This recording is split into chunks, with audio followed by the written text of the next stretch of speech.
আমরা বড় বিপদে পড়ে আপনার কাছে আসছি কাকা। আমাদের বানাগুড়ি এলাকায় কলেরা রোগে ছেয়ে গেছে। কলেরা লেগেছে? জি কাকা, না জানি কত মানুষ পেটার থেকে ছাপ মারা যাচ্ছে। কি বলো তুমি? হ্যাঁ কাকা। কি পরে এত বড় ঘটনা ঘটে গেছে? কাল রাত থেকে আমাদের ছেলে বুঝে চলছে নাই, চোখ খুলেও দেখছি না। ইস, এত বড় ঘটনা ঘটে গেছে, তাহলে তোমরা ছেলেদেরকে ডাক্তার দেখাবে কেন?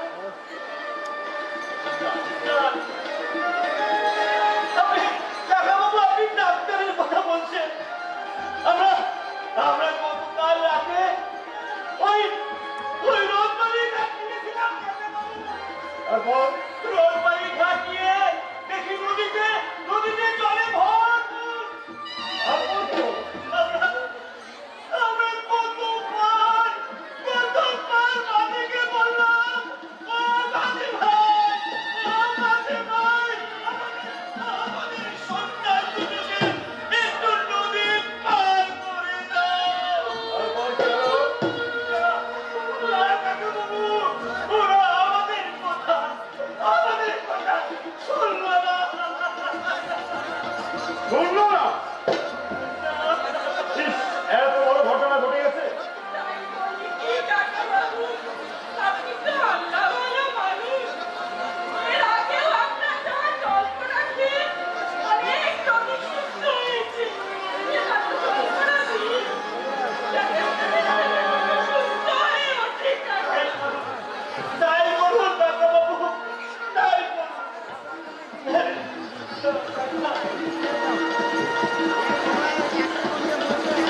আমি তো না তোমাকে দিলাম বাবা, কিন্তু এসব তো স্থায়ী সমাধান না। রোগ হয়ে চিকিৎসা করতে হবে, তাই বলছি তুমি যে করে করো বাচ্চাগুলিকে ডাক্তার দেখাবে। কাকাবাবু, আপনি ডাক্তারের কথা বলছেন? যে বাড়িতে দুদিন ধরে উড়ন চলে না, সেই বাড়ির চিকিৎসার টাকা কোথায় পাবে? বলো কি করে বাড়িতে রোগ করে না? তাহলে তোমরা আমাকে আগে বলবে কেন?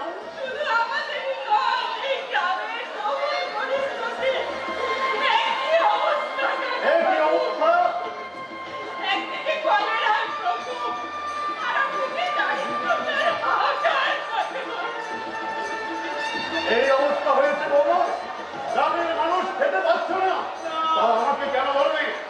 আমি তোমাদের ব্যবস্থা করে দিচ্ছি বৌমা, পরে তোমরা চিন্তা করবে না। আমি ব্যবস্থা করে দিচ্ছি।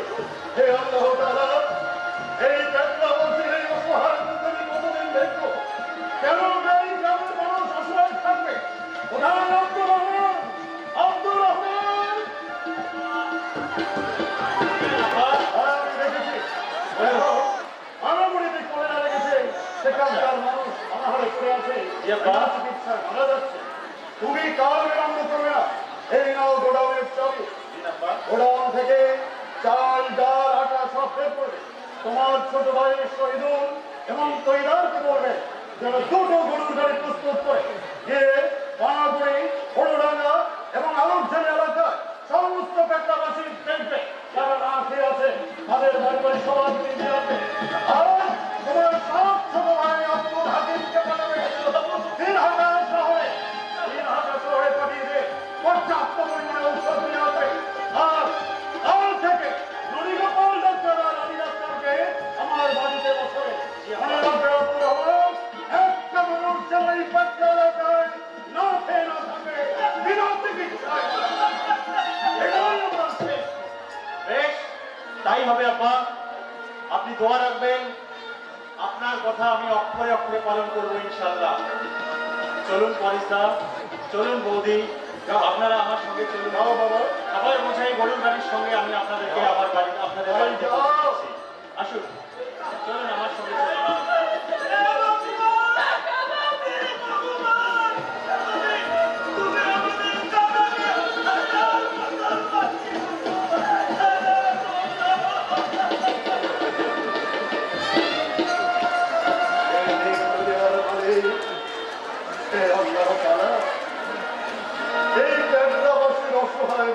কতদিন নেই গো প্রভু। একটা স্বাস্থ্য কেন্দ্র নেই, একটা হাই স্কুল নেই, একটা বাজার নেই, কলকারখানা নেই, শুধু হাহাকার আর হাহাকার। গরিব মানুষ চিকিৎসা করাতে পারছে না, গরিব মানুষ লেখাপড়া করতে পারছে না, একটা বাজারে নেই, বাজারে যেতে পারছে না।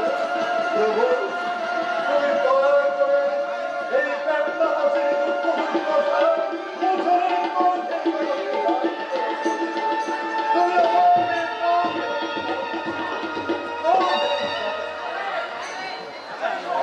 একই হরিণ বাবু, চিন্তিত চিন্তিত হরিণ বাবু।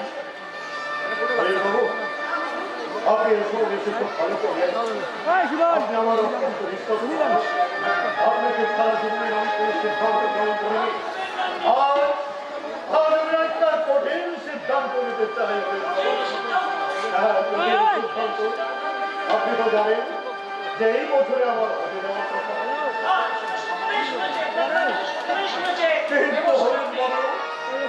কিন্তু হরিণ বাবু, আমার মদিনার হজে যাওয়া হচ্ছে না।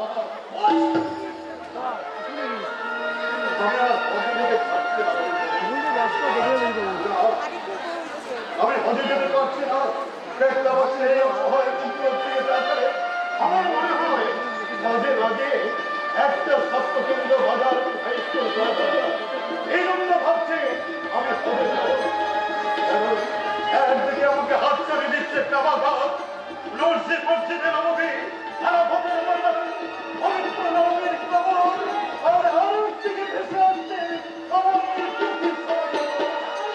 আমি কি করবো হরিণ বাবু? আমি চিন্তা করে পারছি না। আপনি বলুন কি করবো হরিণ বাবু?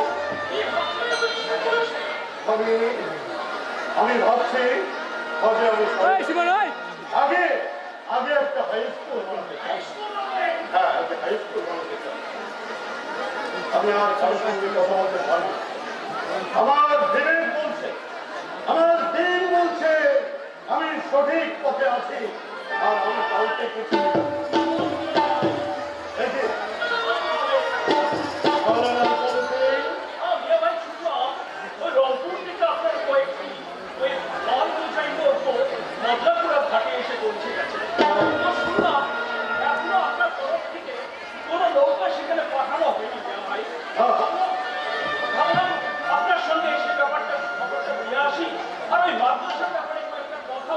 মাদ্রাসার ব্যাপারে কি বলবেন? মাদ্রাসার তো কোনো সমস্যা নেই, একটা দারুণ হুদা মাদ্রাসা সমস্যা নেই ঠিকই, তবে পশ্চিম দিকের ফাঁকা জায়গাটিতে একটা বিল্ডিং তুললে খুব ভালো হতো। ভাই, পশ্চিম দিকের বিল্ডিং আর না তাহলে আর মাদ্রাসার নতুন কক্ষ তৈরি হবে না হরিণ বাবু। হ্যাঁ, মাদ্রাসা পরিবর্তন হয়ে যাবে কুবের মাঠে। কুবের মাঠে? হ্যাঁ, কুবের। তাহলে মিয়া ভাই, তাহলে এখানে কি হবে? এখানে ভাই, আমি এখানে একটা হাই স্কুল বানাতে চাই। হাই স্কুল বানাবেন আপনি? হ্যাঁ, এখানে একটা হাই স্কুল হবে। কে বলছে হাই স্কুল মিয়া ভাই? আমি বলবো, কে আর বলবো? আপনি বলবেন? হ্যাঁ, আমার যে হজে যাওয়ার কথা, সেই হজে না দিয়ে আপাতত ওই টাকাটা দিয়ে আমি এলাকায় একটা হাই স্কুল বানাবো।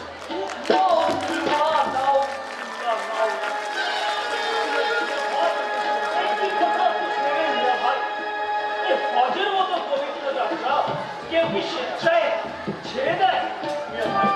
আপনি হাই স্কুল যখন করবেনই, আপনি তো করতে পারতেন। আমি জানি হালকা ভাই, আপনি এই কথা বলবেন। আমি জানি আপনি আমাকে নির্দার ব্যক্তিত্ব করবেন, কিন্তু আল্লাহ হালকা ভাই, ওই বাবু, আপনারা কে জানেন কুচবিহার ভাগ্যতে আছে ঈশান উত্তরে এক কালো মেঘ জমেছে। কালো মেঘ জমেছে? হ্যাঁ, কালো মেঘ জমেছে। কত বছর ভারতবর্ষ স্বাধীন হয়ে গেছে। এর মধ্যে প্রধানমন্ত্রী জওহরলাল নেহরু এবং স্বরাষ্ট্রমন্ত্রী সরকার বল্লভভাই প্যাটেল তিনবার মিটিং করেছে।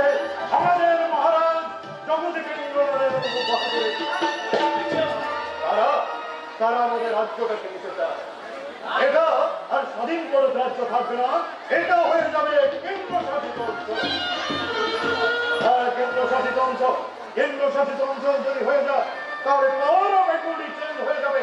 তখন যদি হাই স্কুল বানাতে চায় তখন দিল্লিতে যেতে হবে, ওই কাজটা সোজা হবে না।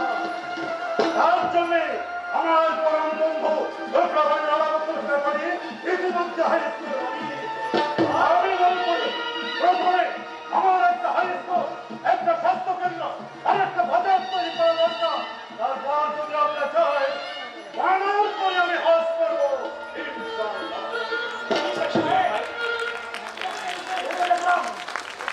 আপনি যা সিদ্ধান্ত নিয়েছেন ওটি মহৎ এবং অত্যন্ত সত্যবাদী। না ঠিক আছে, সম্পদের প্রাইভেট তৈরি হবে, কিন্তু তথাপি আমি আপনার বন্ধু হিসেবে একটা আপনাকে পরামর্শ দিতে চাই। আপনি এই মহান কর্ম করার আগে এই কেন্দ্র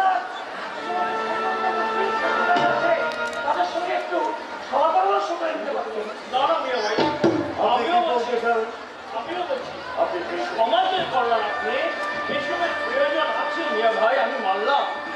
তবে হজের টাকা দিয়ে আপনি যখন ওই স্কুল করবেন তাহলে ওই স্কুলটাকে পাশে একটা হাই মাদ্রাসা করলে তো ভালো হতো মিয়া ভাই।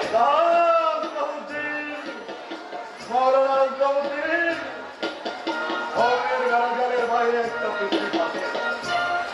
আপনি বলছেন মাদ্রাসা বানালে আমার দেখতে হবে, কিন্তু ভাই মাদ্রাসা যদি আমি তৈরি করি সেই মাদ্রাসায় লেখাপড়া করবে কেবলমাত্র মুসলিম সমাজের ছেলেরা।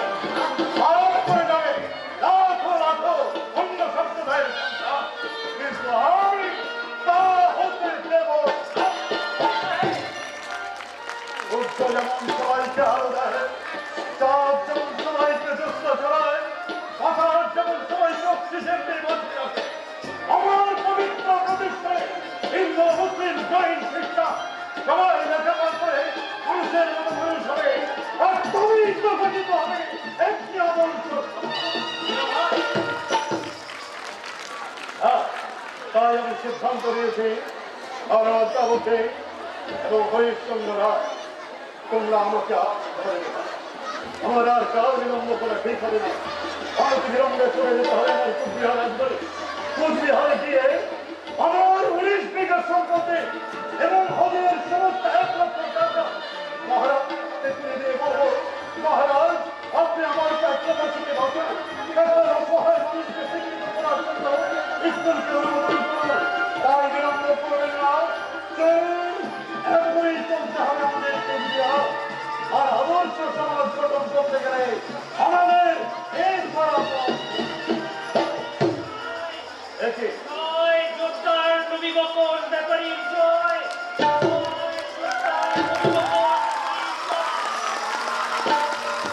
সরকার হয়ে সরকার হরকুণ্ড বেদবতী যোদ্ধা সাহেব, এই ব্যাপার যোদ্ধা সাহেব, আপনার দুটো খুব গুরুত্বপূর্ণ পত্র এসেছে। পত্র এসেছে। হ্যাঁ, যোদ্ধা সাহেব। এই সেই পত্র। একটি পত্র এসেছে ওই সুদূর ফরিদপুর থেকে, আরেকটি পত্র লিখেছে আমাদের কুচবিহার রাজ্যের মহারাজা। ফরিদপুর থেকে। হ্যাঁ যোদ্ধা সাহেব। লিখেছে ফরিদপুর থেকে। যোদ্ধা সাহেব, আমি পত্রখানি নিয়ে এসেছি। ফরিদপুর থেকে লিখেছেন আপনার বাল্য বন্ধু পল্লী কবি জসিমউদ্দিন। জসিমউদ্দিন। হ্যাঁ যোদ্ধা সাহেব। জসিমউদ্দিনের পত্র এসেছে। বেশ, তুমি পাঠ করে শোনাও। জি আজকে যোদ্ধা সাহেব। প্রিয় নবী বকশ ভাই, বেশ, সালাম জানবেন, আগামী মাসে হইয়া সম্রাট আব্বাস উদ্দিনের সহিত আমি আপনার বাড়িতে আসিতেছি।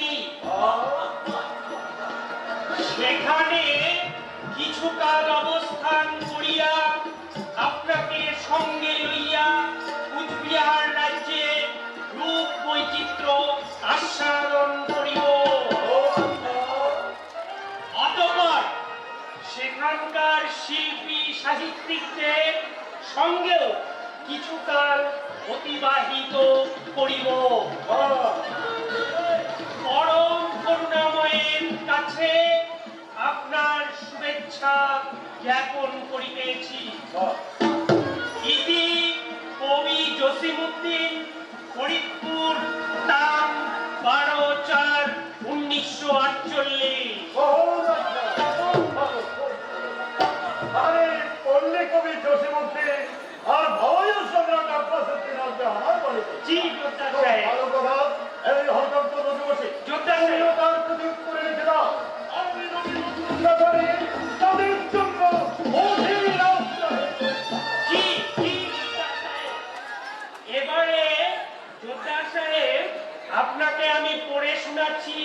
আমাদের কুচবিহার রাজ্যের মহারাজা কি পত্র দিয়েছেন। এই করে শোনাও। শ্রদ্ধেয় নবীবকশ ব্যাপারী সাহেব, বেশ, অতীব আনন্দের সহিত আপনাকে অবগত করিতেছি যে আপনার পবিত্র হজ যাত্রার আবেদন কুচবিহার রাজ্যের পক্ষ হইতে মঞ্জুর করা হইয়াছে এবং এই সম্পর্কিত যাবতীয় আইনি প্রক্রিয়া সম্পন্ন করা হইয়াছে। আপনি এখন হজ যাত্রার নিমিত্ত আপনার প্রস্তুতি গ্রহণ করুন। আমার শুভেচ্ছা রইল। ইতি মহারাজ জগদীপেন্দ্র নারায়ণ ভূপ বাহাদুর, কুচবিহার রাজ্য, তাম 13/4/1948।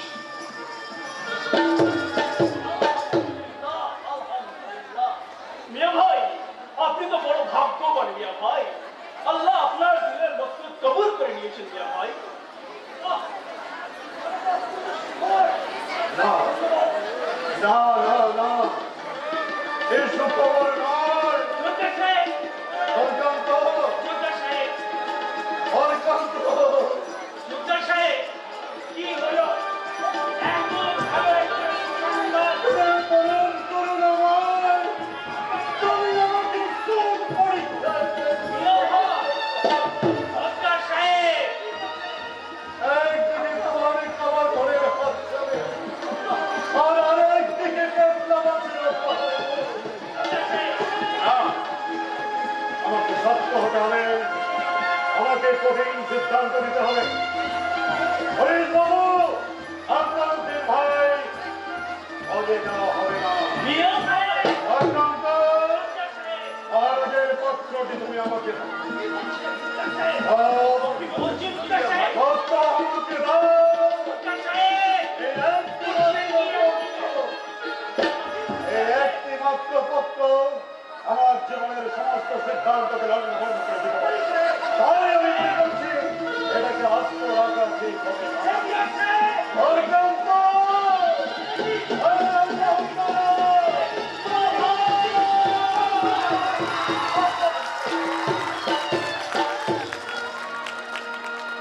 অত্যন্ত যোদ্ধা সাহেব, এই পত্রের টুকরো দিলে তুমি তোমার কাছে রাখো।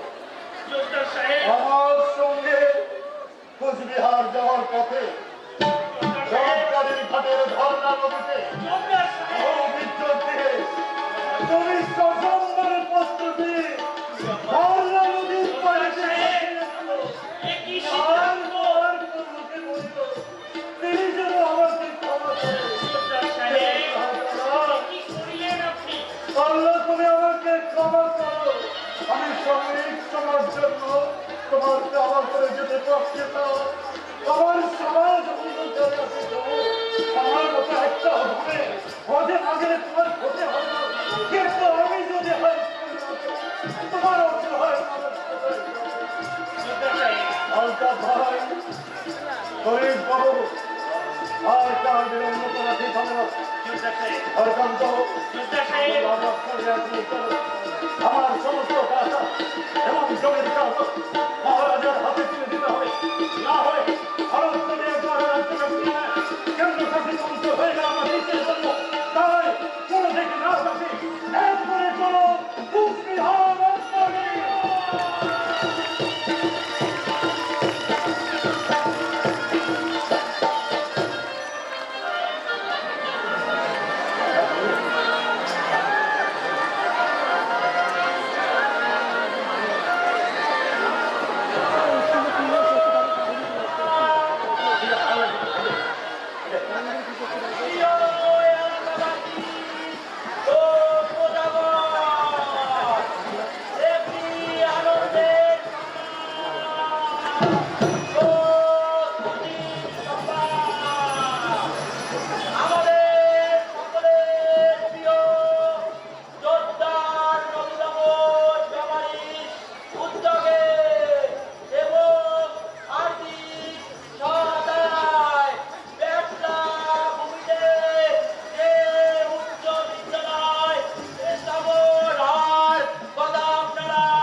সবাইকে বলি কালকে সবাই মেঘলায় আসবে, নতুন স্কুল স্থাপিত হবে।